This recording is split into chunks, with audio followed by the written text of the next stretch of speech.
Alright, baby, we back. We are back. We are on World at War Zombies today. Just wanted to throw it back. WaW Der Rise. This was one of the first maps that I think I ever played besides Nocturne on Toten. And seeing as this map is pretty straightforward, I thought it would be a good time to just kind of go through a little bit of a story time today for the viewers. You know, try to keep it a little light. Obviously, we like to keep it light on this channel. Zombies Enjoyer. Like, comment, subscribe, obviously. But, yeah, thought I'd go through a little bit of a story time. Because, 2024 was probably the toughest year of my life, personally. So, this would be a good place to kind of share what happened and how I got through it. Also, again, I'll plug it again. They don't make them like this anymore. This, BO1, BO2, BO3, they just really don't make them like this anymore. It's the charm, man. And I predicted it. Again, everyone is turning on Black Ops 6. Everyone's turning on it. Everyone's calling it stale. Everyone's calling it this, calling it that. I haven't even played the game, and I could have predicted that. Go back to my last videos. I literally said that my opinion on it looks like a mobile game, has no charm, has no passion, all of it. I said all of it. And now look at what's happening. All the creators are just turning on it. So, I had a feeling. We'll kind of get into the meat of the video. So, like I said, 2024 was definitely the hardest year of my life. And there were a couple of reasons why. So, you know, obviously, like, little bit of a sad story here, but in 2024, so just to give you some background, I'm from a state. I was born and raised in a state. Obviously I'm not gonna say the name of it for privacy reasons, but I was born in a state and I had moved back from another state to be closer to my dad and be closer to my mom, because the rest of my siblings were in a different state. So I wanted to move back, be closer to my dad, and be closer to my mom. And I was glad I did it.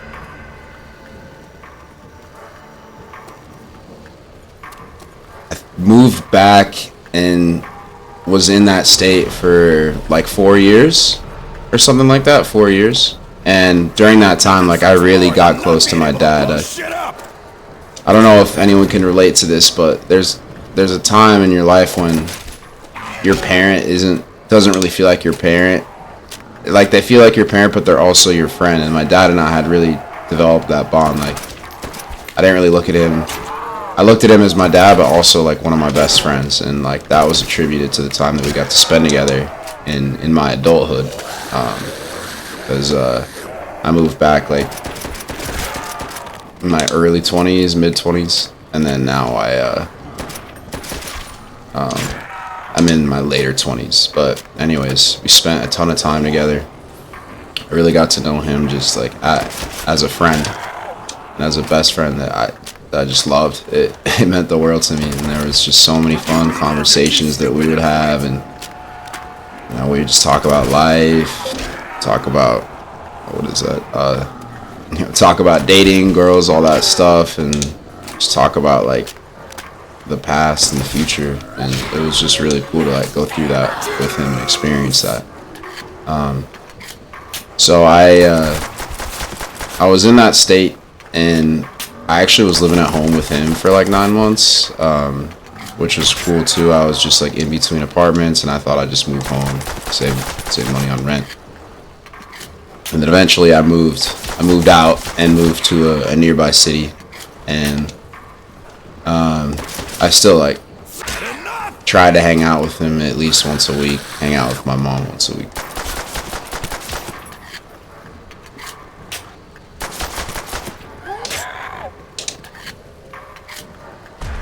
And yeah, like I said, we just became like best friends almost. He's a huge golfer, and it's funny, like, these golf courses are like little like men's like almost like men's clubs in a way. It's like they just go in there and chop it up, and one of his golf buddies was giving away a dog, and it was like this super well trained Rottweiler that the guy actually got for his son, who was epileptic and seizure prone. But at the time, like, they just couldn't. The son just couldn't take care of the dog, and my dad's friend had like 2 other dogs, and randomly one day I think they were just like drinking beers, and my dad's friend was like, "Anyone want a Rottweiler?" And of course, my dad, being my dad, was like, "Yep, I'll take it." And that day he came home with an 80-pound female Rottweiler that is now like one of the best things in my life, and she's fantastic. So that brought us together even closer. But I think that was in like 2023. But anyways, 2024, like January, February, March, pretty normal. And then April of 2024, I got a call. I got a call from my brother, and a reason why like I wanted to move back is because my dad had like health issues, but like I don't think it was anything like that I thought was pressing at all. And we even had conversations. We had a conversation, like, and I was just asking him the state of his health, and he was like, "Yeah, I'm in a good spot," because he had this rare form of leukemia that was actually like only cured through just taking a pill. And he kind of explained it all to me, and got his blood work done, was close to this cardiologist, and it seemed cool, and he told me it was, and he explained it all to me. But I got a call from my brother. I will never forget this. I was at work, and I work downtown. I was at work, and my brother calls me, and he was like, "Hey, I just got off the phone with one of our dad's friends, and he was like panicking. He's like, 'You need to get to the house right now.'" And I was like, "Okay, like, what, should I be scared? Like, what's going on?" And he was like, "It's an emergency. You need to get to the house now." My dad's friend called my brother and was kind of gave him the situation. So I got in my car and I drove to the house. It's usually like a 30-minute drive, something like that. I drove that in like 15 minutes because on the way I called my dad's friend and I was like, "Hey, what's going on?" And they're basically like, "Your dad had called me last night and asked to like wake him up, or like just because he wasn't feeling very good, his stomach was hurting or something." And I went there this morning and I found him like unresponsive in his bed, like completely unresponsive, like very scary. So I was freaking out because they were explaining that they were trying to resuscitate him, basically. And at the time, I didn't really understand like what was even going on, but I hear the word resuscitate and I'm immediately thinking the worst. And like I said, that was probably the worst. I'll never forget that car ride from work and that phone call driving up there. It was like the worst car ride like ever. And I was going so fast, and I called my friend, my best friend who I live with now. I called him and told him there was an emergency, and my car I was like 5 minutes away from the house, and my car ran out of gas because I was going so fast. And I told my mom about what was happening too. My mom and my dad aren't together, but like they're so close, and I told my mom what was going on, and I literally had to pull over, and my mom was kind of in the same like time frame as me, and I just left my car like empty of gas, called my friend, was like, "Hey, like, can you like just like fill my car up somehow? I need to get to the house." And my mom picked me up, and I like got to the house, and there's like EMT, ambulance, all that stuff, and basically like I like walked up, and they like came out, and we're like are you the son?" And I'm like, "Yes, I'm the son." And you know, this is the house that I grew up at, my childhood home. And they were just like, we're trying to save him. We're trying to save him. He's unresponsive right now. We're trying to save him. We're trying to save him. We're trying to resuscitate him." And so I just sat on the lawn for like, probably felt like years, just waiting. And I was there, my mom was there, and they finally came, and my dad's friend was there too, and the EMT finally came out, ambulance came out, and they were like, "I'm so sorry, but..." Sorry guys, this is definitely emotional for sure, but the EMTs were basically like, "I'm so sorry, but we couldn't save him. I'm so sorry for your loss." And I couldn't believe it. I didn't really even understand like what even happened, because I had lunch with him like 2 weeks before, and he walked me through. So I was curious about like what was going on with his health, and he walked me through everything and kind of explained it to me, and it all seemed cool. Like from what he said, obviously it wasn't, and they told me that, and they brought him out. Well, before they brought him out, they're like, "If you want to say your final goodbyes," obviously like he was covered and everything, but they're like, "If you want to say your goodbyes," like. And I just made it a point. And obviously like viewer discretion, like it's not gonna get gross, but it's really sad. But I didn't want to see him like, I don't want to see his body like that. So they brought him out, the sheet over, and I put my hand on him, and he carted out, and I said goodbye.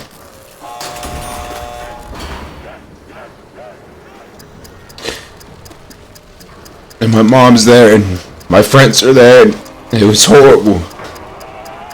15. And he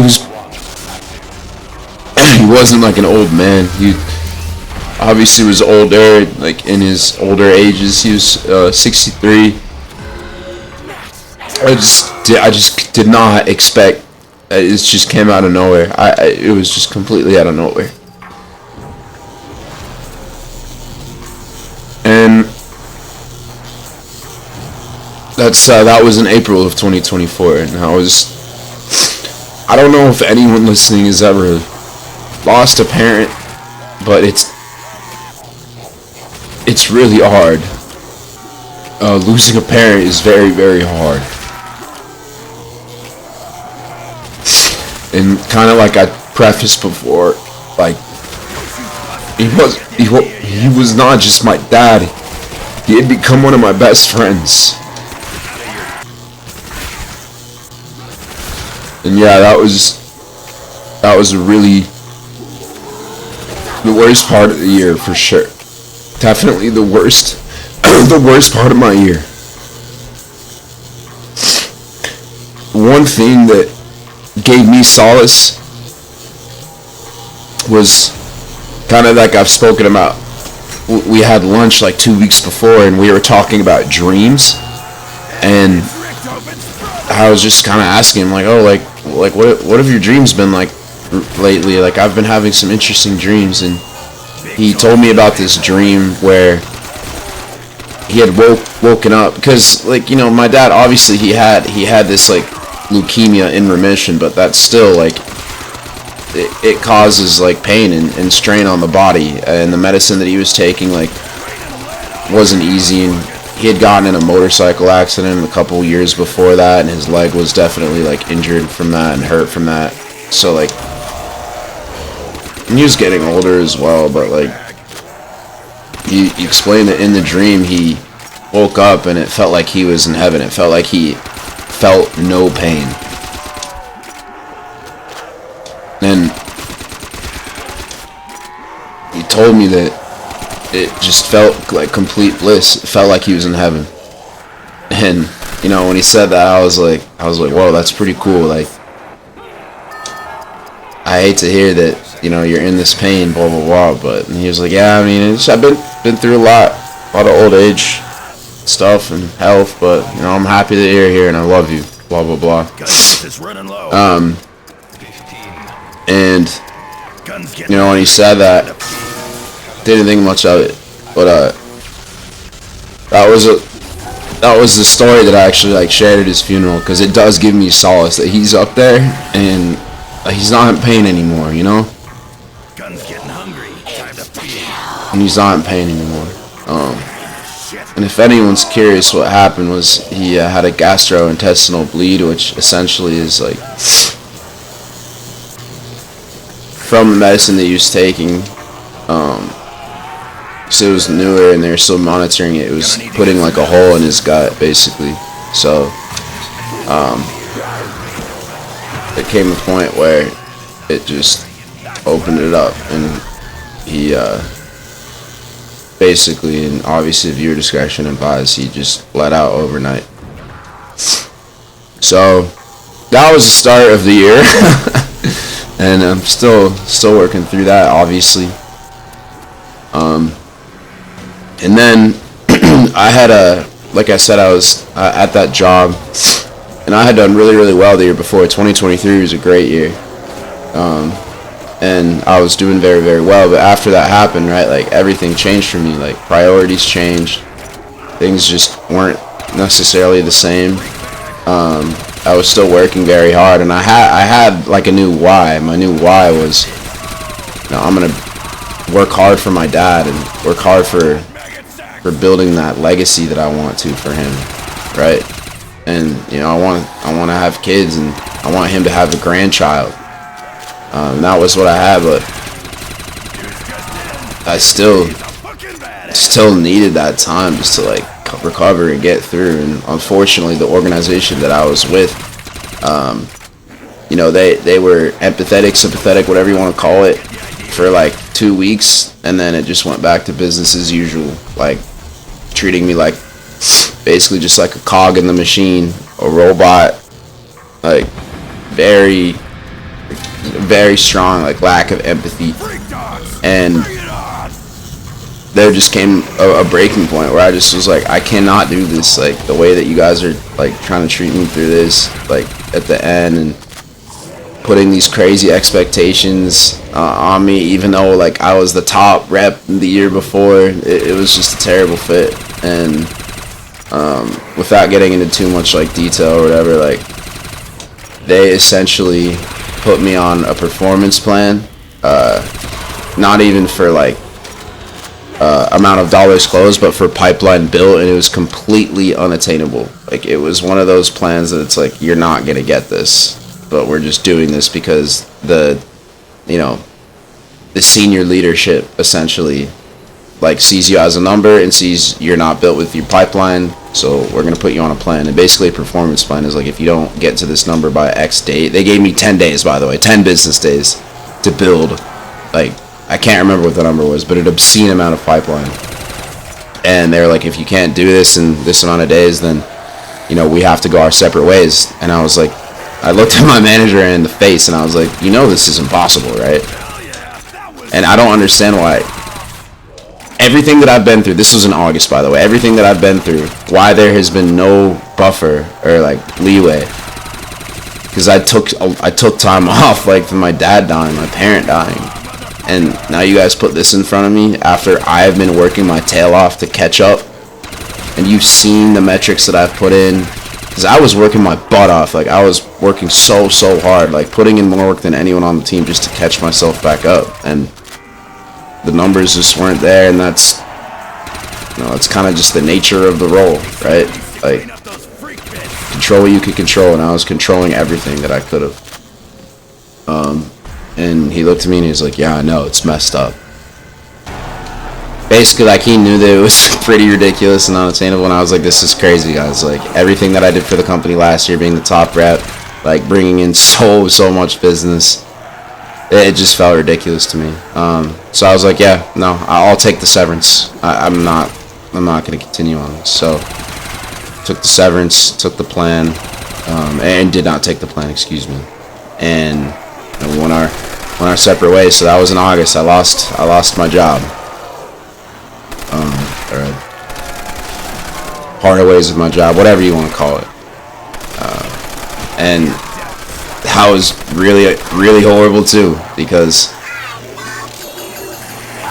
it just kind of felt like my world was collapsing underneath me. Like my source of income was gone, and my dad is gone. It was just like wow, like this is crazy. And I feel like I tried my very hardest to keep it going, and I tried my absolute hardest to make it work but they just wanted the impossible. So that was hard, and it was nice taking some time off. And like I said, I had a good amount like saved up just from the year before and how well that I did. But still, it was like losing a job is tough. So that was in August, and then for the next it's actually like a week before my birthday, which is messed up.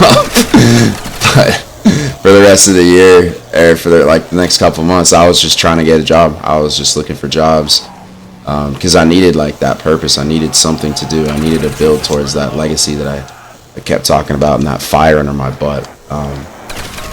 And then during all this time, I was with a girl, my ex-girlfriend now, but in November we decided to break up, and that was kind of just like the nail in the coffin. Like I'm still looking for a job in November. I haven't been successful with finding one, and essentially for the reason why we broke up was very, very legitimate for sure. When we had first gotten together, I was kind of in the place where I didn't know if I wanted kids. I was kind of open to either side, and she was hard stuck on not wanting that at all, and I was just okay, cool. Yeah, I could probably work with that. But the second that my dad died, everything changed.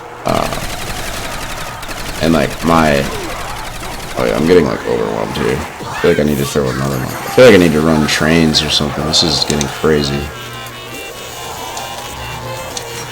But yeah, no, the reasons were all very legit. She did not want kids. I recently was yeah, my dad, I want to have kids, blah blah blah. So that was a huge thing. That was probably the main thing. And then it was a lot of other super legitimate things too. We were in that state.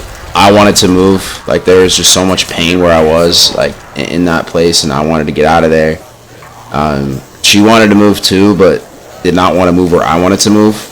And I don't know, there was just a lot of disconnect of things that we both wanted, and also our lifestyles are extremely different. I box, and I try to stay active as much as I can because I just love it, and I'm very passionate about just my body and my health, and boxing and all that stuff, and that is just not her MO at all.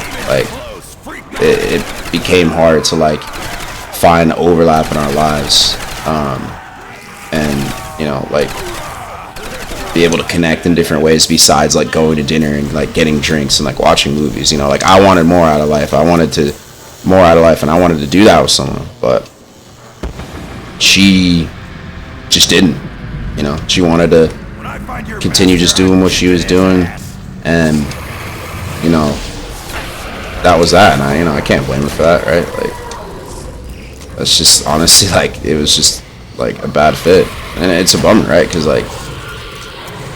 we had a great time together. And I loved her family, spent some good times together, but that happening in November was just the nail in the coffin. I was wow, could this get any worse? Because she had been there with me through all of that, through all that trauma with my dad and losing my job and all that stuff, and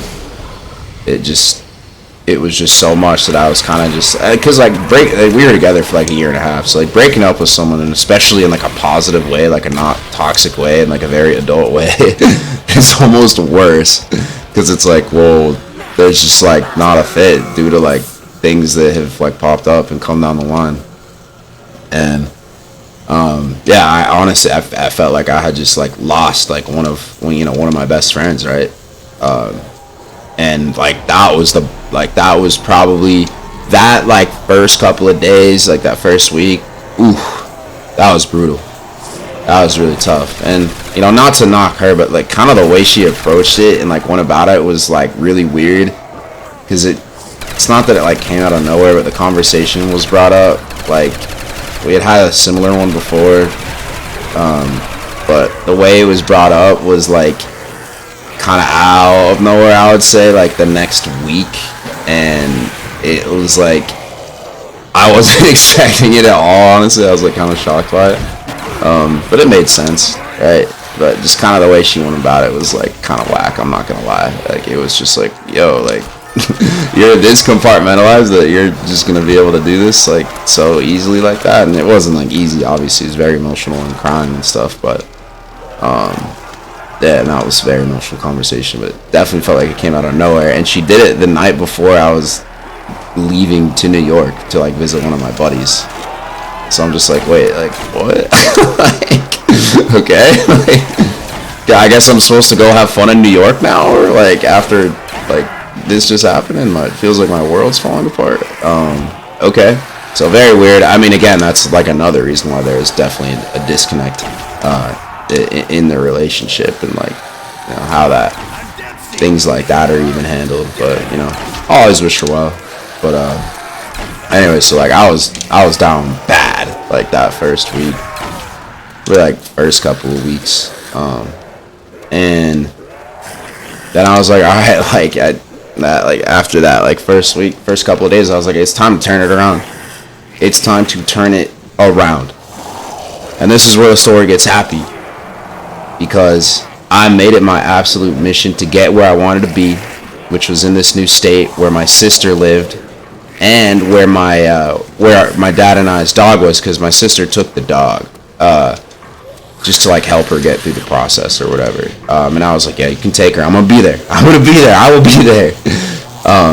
So I made it my mission to move there, and luckily my best friend that I've known since I was like 1 year old was down, and he was on the same page. He's like, yeah, man, it's time to get out of here. Like, we gotta go do something different.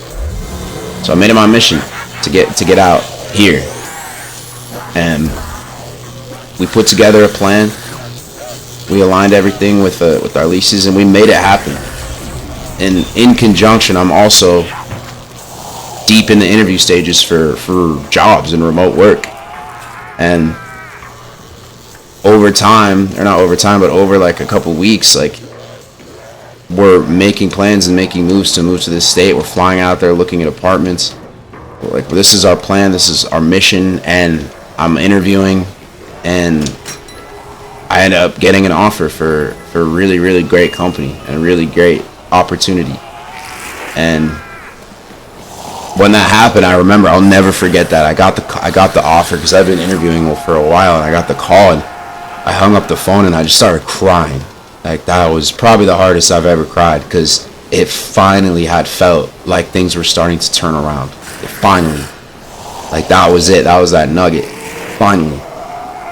It was just so emotional. I was thinking about my dad. I was like, just thinking, wow, okay, like, we can do this. We can do this.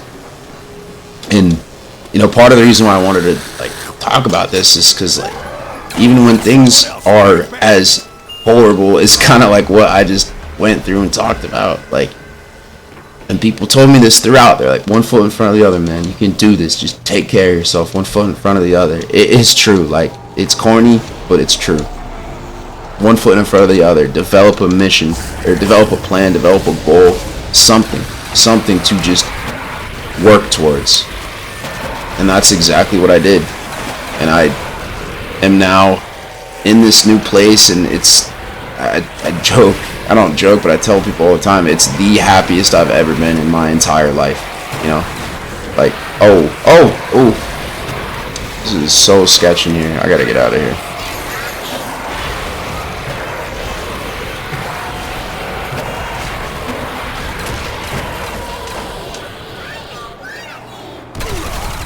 Alright, out of there. Jeez, sketchy. But anyways, you know, it's the happiest I've ever been in my entire life. I moved here with my best friend. Started this new job that's going so well. I'm with my sister out here, and our dog that we just love. She's just so ridiculous. And I'm doing stuff that I would have never done, like back home. Or oh no. Well, I'll keep talking. I'll start up another game and keep talking. All right, we're back again after I died. But as I was saying, like it's just. Since that low 2024 that I had, moved into 2025, I started that new job in January, and that was just so phenomenal, and it's just still going so well. And moved like end of February to this new place where I'm so happy. Like, say it again, it's the happiest I've ever been in my entire life. And I mentioned before, but I like love boxing. It's like one of my passions, and I've been boxing a ton out here. This place out here is like a huge boxing hub, and I actually started. I found a new gym to train and coach at, because at my old gym back home, I was training there and teaching classes there, just like beginner classes every week. And I found a new one out here. And then another like cool thing that I started doing was I started doing some like modeling work out here, and you know, that's been fantastic too. It's just another thing that you know, I just would have not ever done if I was like back home and stayed there and kind of like fit that frame of what was comfortable. And you know, that's what I encourage you guys to do, is when things feel comfortable or things feel a certain type of way or things feel bad, pick a goal, pick a couple goals, pick something and just work towards it. It's so corny, I know. We hear it so often, but it really is true. And when things are at its lowest, find whoever you can rely on. There were a couple people like during this journey that helped me so much. My mom, my sister, and some really close friends that I'm so lucky that I have in my life. Obviously can't really name names, but you know who you are if you're listening. But yeah, that was just so impactful to have them and to have a goal and to have just something to work towards and make it to. And now I'm here. I'm in this new spot with my best friend and my sister. Work's going so well with this new job. Just never gets old. I get to teach boxing again and just train out here in this boxing hub. And I also get to do that modeling stuff on the side in addition, which is really fun. So I never thought I would even do something like that before. But anyways, and also make videos for you guys too. That was going. Then that was actually something that like I think my upload, when I was uploading some stuff like during the midst of all that, like December-ish. And that was something that helped a lot too, was just doing this with YouTube, right? Like just focusing on the stuff that makes me happy and is fun. And like in the midst of everything going on, like I did the reverse rainbow perk challenge and the regular rainbow perk challenge and then the Rise and Rock Easter egg. So just stuff like that has helped a ton. But it's pretty much the story. And I guess it's just like a closing note is keep those who have the utmost support for you, keep them close to you, because they're going to help you in the darkest times. And when you are in those darkest times, one foot in front of the other. In 2024, my dad died. I lost my job and I went through a breakup with someone who I potentially thought I would be with forever. Tried to make it work, but here we are now, and life has gotten 2,000% better, and I didn't think it would, and I really did think it was over. Not over, but it was just, you know, it was in a unrecoverable spot, but stuck to what I can control, and I was able to get to where I am now. So I really appreciate anyone who's listened.